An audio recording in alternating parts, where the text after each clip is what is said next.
cast of characters are Robert, a professional man. Professional man type could be 30 to 50. Kate, a professional woman type, comparably 30 to 50. Person in the shadows, silent cameo, any age, any gender, and narrator for stage directions. So if it's an actor thing, I will not be reading it. Setting. In the first floor, combined living room, study of a small townhouse, a young middle-aged woman is sitting on a partially restored Victorian love seat, staring straight ahead. She is dressed in a silk blouse over a professional skirt, concealing a claw hammer under her leg. There are approximately a dozen brand new men's shirts strewn around the room. Stage right behind the love seat is a narrow bookshelf with academic books on it, and a sharper image high-end CD player, and very large speakers stacked on one on top of the other on the floor. The bookcase also has an extended middle section that holds a silver tray, crystal decanter half filled with port, and 6 antique glasses. In front of the love seat is an office desk chair facing a corner desk with a visibly destroyed laptop computer on it. Stage left is a floating large picture window frame, approximately 6 feet by 6 feet.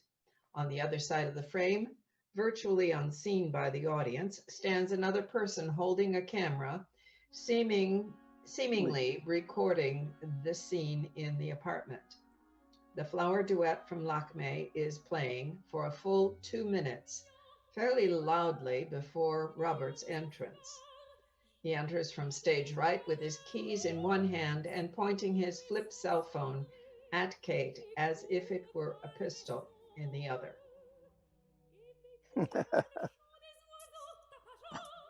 When I heard the music, I almost called the cops. How did you get in? I brought a hammer. Do you remember what you used to say at parties? The only function of locks was to keep your friends out. I took you up on your advice. Now I will call the cops. And what will you tell them? That your ex-wife is quietly sitting in your apartment and that frightens you? Why don't you just sit down and talk to me like a man for a change? Robert What the hell paces did you do to my nervously laptop? around the room. What the hell did you do to my laptop? It was like that when I came in. It must be some kind of new virus that really fucks things up. Where's the hammer? None of your business. What is my business is that you just broke into my apartment and smashed my computer. Don't forget to add touched my precious Bose speakers without my permission. Will you turn the thing off? Please, it's rotting my teeth. Sit down. I just want to talk to you a bit and then make love to you and then maybe bash your head in. We'll just have to play it by ear. He sits on the desk chair across from the love seat. Do you always have to be so crude? Oh, is little Bobbie offended? Oh, my. Every one of these shirts offends me. She bought them for you, didn't she? That is none of your business. You should have been none of her business. You were my husband. How old are you? 8? That sounded like he's my Ken doll right before you tore Barbie's head off. At least my Kens had balls. I do miss being married, though. Yeah, much more than you miss me, I'll bet. Do you want to know how I know she gave you those shirts? Not really. They're all in style from Brooks Brothers and in your correct size. You never paid more than $5 for a shirt in your entire life and nearly worn out by dead men. I'm taking these with me. She got my husband. I've got $600 worth of her shirts. And his piano, and his car, and house, and toolboxes, and all and herpes, and a humiliation. I dispute the herpes. If memory serves me rightly, you brought that into the marriage. Be that as it may, we still haven't reconciled the humiliation account. You've been drinking, haven't you? That was always your problem. You never drank enough. She gets up to go to the bookshelf to pour herself a glass of port. You, my old friend, are definitely a problem non-drinker. Want one? No thanks. She knocks hers back, pauses, then smashes the glass on the floor in front of him. Crazy bitch. Robert, I can't hear you. I'm reaping what you sowed. I'll give you that line for your next unfinishable poem. She pours another glass of port and offers it to him in a manner that suggests she might be crashing it to the floor as well. Those glasses are over 200 years old.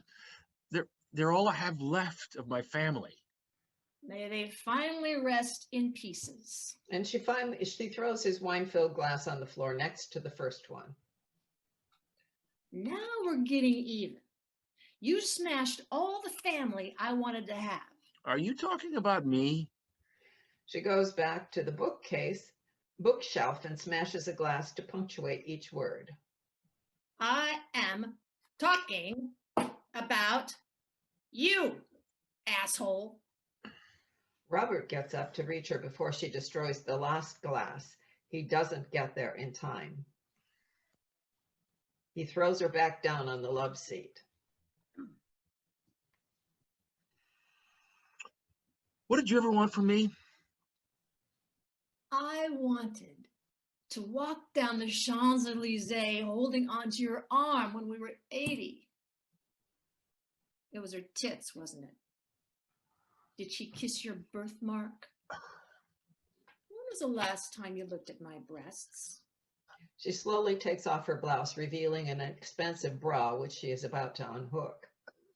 Stop it. Someone might see you. Why are you Might so see frightened? us. Why are you so frightened? Oh, she might be watching us right now. Is that it? No. Let's give her a real show. A preview of her life with and without you. She turns her back on him to take off her bra as she moves in front of the picture window. Robert comes across the room and behind her to keep her hands apart.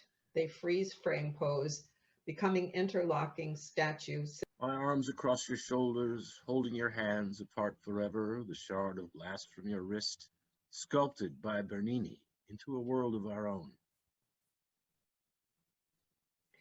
Starting to fade to black in the room while the opening orchestration from the flower duet fades in, overdubbed twice. The light comes up a bit on the person on the other side of the window frame, who hesitates and then punches the stop button on her camera, causing the blackout and the music to end abruptly. End of play.